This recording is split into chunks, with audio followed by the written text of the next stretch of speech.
74వ శ్లోకము.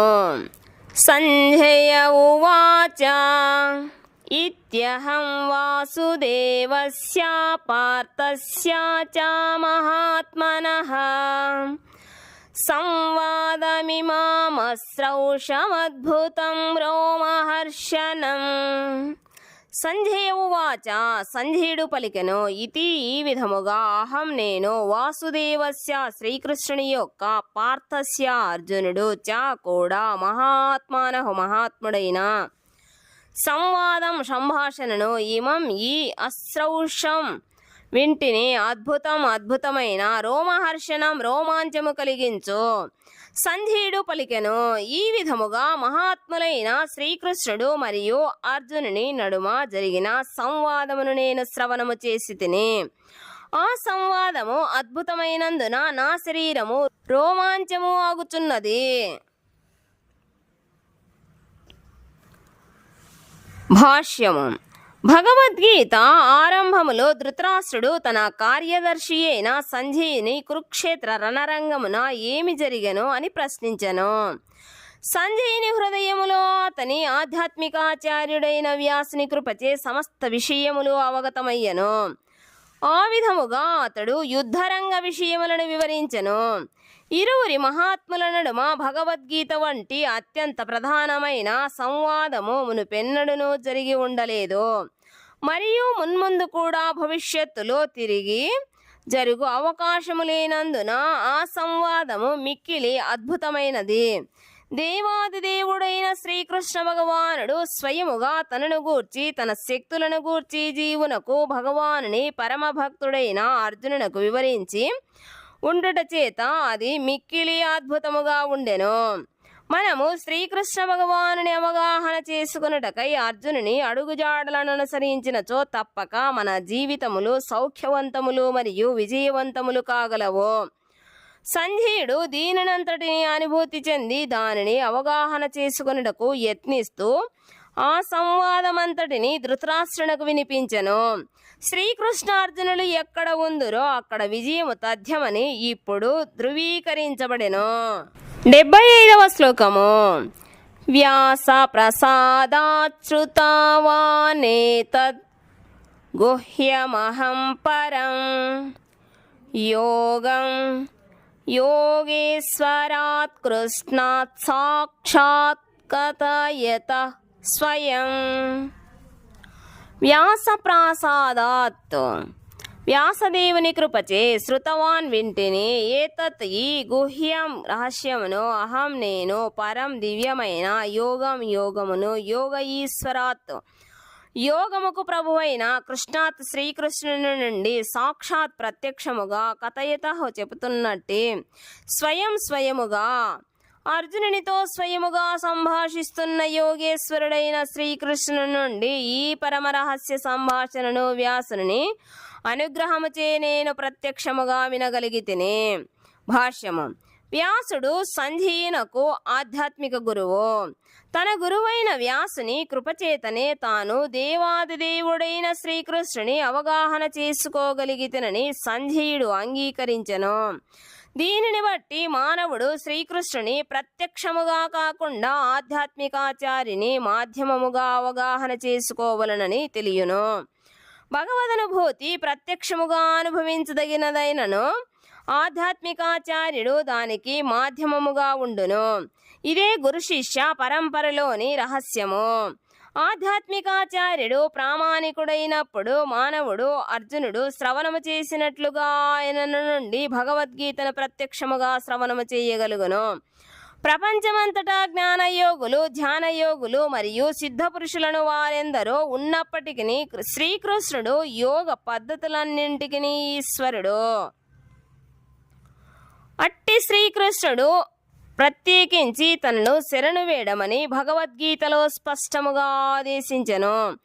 అట్లు శరణు పొందువాడు యోగులందరిలోకి ఉత్తమ యోగి కాగలడు. ఈ విషయము 6వ అధ్యాయపు చివరి శ్లోకములో యోగినామపి సర్వేషాం గా నిర్ధారించబడినది. నారదముని శ్రీకృష్ణ భగవానునికి ప్రత్యక్ష శిష్యుడు మరియు వ్యాసునకు ఆధ్యాత్మికాచార్యుడు. గురు శిష్య పరంపరలో వచ్చుట చేత అర్జునుని వలె వ్యాసుడు కూడా ప్రామాణికుడు. సంధ్యుడు వ్యాసునికి ప్రత్యక్ష శిష్యుడు. కనుకనే వ్యాసుని కృపచే సంధ్యుని ఇంద్రియములు పవిత్రములయ్యను.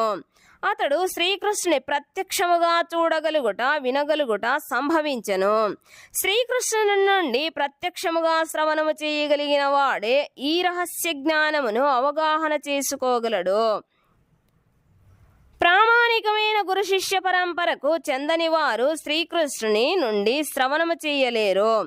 కనుకనే అతని జ్ఞానము భగవద్గీత అవగాహనకు సంబంధించినంత వరకు ఎల్లప్పుడూ అసంపూర్ణమై ఉండును.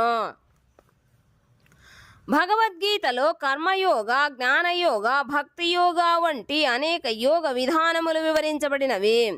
శ్రీకృష్ణుడే అట్టి యోగ పద్ధతులన్నింటికి ఈశ్వరుడు. శ్రీకృష్ణుని నుండి అర్జునుడు నేరుగా శ్రవణము చేయగలిగేలా అదృష్టవంతుడైనట్లుగానే వ్యాసుని కృపచే సంధ్యుడు కూడా శ్రీకృష్ణుని నుండి నేరుగా శ్రవణము చేయగలిగెను.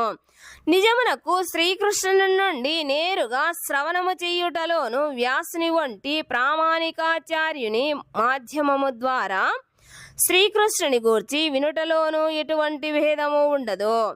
ఆధ్యాత్మికాచార్యుడు కూడా వ్యాసదేవునికి ప్రతినిధియే. కనుకనే వైదిక విధి విధానములను అనుసరించి ఆధ్యాత్మికాచార్యుని జన్మదిన సందర్భములో వ్యాస పూజ అను ఉత్సవమును శిష్యులు నిర్వహించుదురు. 76వ శ్లోకము. రాజన్ సంసృత్య సంవాదమిపమద్భుతం కేశవార్జునయో పుణ్యం హృష్యామి చాముహుర్ముహుః. రాజన్ రాజా సంసృత్య స్మరించి సంవాదాయిమం ఈ సంవాదమును అద్భుతమైన కేశవార్జునయో కృష్ణార్జునుల యొక్క పుణ్యం పవిత్రమైన హృష్యామి ఆనందమును అనుభవిస్తుంటిని చా కూడా ముహుః పదే పదే. ఓ రాజా, శ్రీకృష్ణార్జునుల నడుమ జరిగిన ఈ అద్భుతము పవిత్రమైన సంవాదమును నేను పదే పదే స్మరిస్తూ ప్రతి క్షణము పులకాంకితుడనై ఆనందిస్తుంటిని. భాష్యము. భగవద్గీత అవగాహన మిక్కిలి దివ్యమైనది. శ్రీకృష్ణార్జున సంవాద విషయములను అవగాహన చేసుకోగలిగిన వాడు మహాత్ముడై అట్టి సంవాద విషయములను ఎన్నడనూ మరువలేడు. ఇదే ఆధ్యాత్మిక జీవితపు దివ్యస్థితి. అనగా భగవద్గీతను ప్రామాణికాచార్యుని నుండి అనగా నేరుగా శ్రీకృష్ణుని నుండి శ్రవణము చేయువాడు పరిపూర్ణ కృష్ణ చైతన్యమును పొందగలుగును. అట్టి కృష్ణ చైతన్యముకు ఫలితముగా మానవుడు నిరంతరము అధికాధికముగా జ్ఞానవంతుడగును. అతడు ఎప్పుడో ఒకసారి కాకుండా ప్రతి క్షణము జీవితములో పరమానందమును అనుభవించును. 77వ శ్లోకము. తచ్చ సంసృత్య రూపమత్యద్భుతం హరే విస్మయో మే మహాన్ రాజన్ హృష్యామి చా పునః పునః. తచ్చ అది కూడా సంసృత్య స్మరించి రూపమును అతి అద్భుతం మిక్కిలి అద్భుతమైన హరే శ్రీకృష్ణుని విస్మితుడనై మే నేను మహాన్ గొప్పగా రాజన్ ఓ రాజా హృష్యామి ఆనందిస్తుంటిని చా కూడా పునః పదే పదే. ఓ రాజా, అత్యద్భుతమైన శ్రీకృష్ణుని రూపము స్మరించిన కొలది నేను అధికాధికముగా విస్మితుడనై పదే పదే ఆనందిస్తుంటిని. భాష్యము. వ్యాసదేవుని కృపచే సంజయుడు కూడా అర్జునునికి చూపబడిన శ్రీకృష్ణ భగవానుని విశ్వరూపమును చూడగలిగినట్లు ఇక్కడ కనిపించును. శ్రీకృష్ణుడు అట్టి విశ్వరూపమును ఆది వరకెన్నడను చూపి ఉండలేదు. అది అర్జునునకు మాత్రమే చూపబడినది.